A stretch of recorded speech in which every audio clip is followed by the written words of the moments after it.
I've noticed that some crucially important issues are getting lost over the course of the last few months. And I want to circle back to one of them, and that is the effort to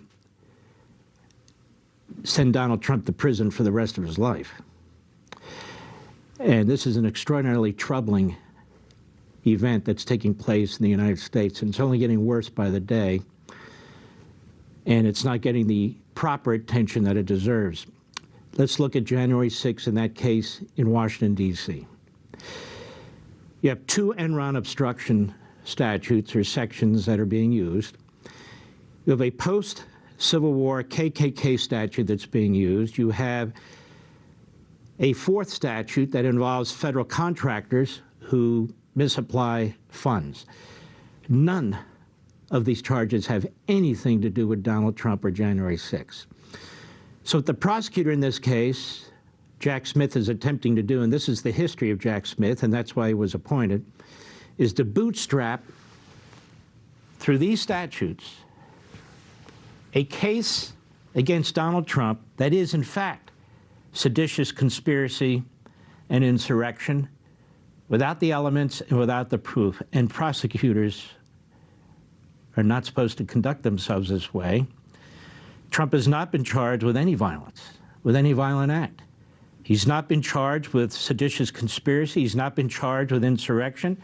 He's not been charged with or for the Capitol violence that took place by Smith. But Smith is exploiting it in his filings, in his motions, in the arguments he tells the court, now the defense he's going to make. There is no evidence whatsoever that Donald Trump orchestrated any of this. Donald Trump went into this limping because a prior Obama judge ruled, a motions judge, that his attorney-client privilege with his lead lawyer in the case in Washington, D.C. Was waived under the crime fraud exception. That was a secret proceeding. We still don't know what happened, but his lead lawyer was forced to testify in front of the grand jury. His notes were used in front of the grand jury. I just want to ask the American people, is that due process? Much of this is about the First Amendment, the right of a candidate, a former president, a president, to speak his mind about political actions, about elections, and so forth. Much of this is about opinions and free speech. And so I'm watching this. The judge in the Trump election interference case, writes NBC, won't strike January 6 references from the indictment. All the violence, all the activity that's pouring into these papers that are being filed by the government for the purpose, obviously, of influencing the jury without charging him with such things. Judge denies Trump's fishing expedition, she calls, to subpoena January 6 committee records, because it's clear that many of those materials were turned over to the National Archives and the Department of Justice, and they've been fished through by them. And there's missing documents, and there's missing testimony.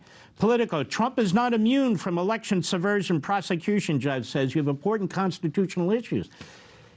If things the president says and does while he's president, when he leaves the presidency, doesn't the protection of the presidency carry over? Are we now going to have a nation where ex-presidents are going to be charged with things they say, legitimate and illegitimate, or things they've done after the fact?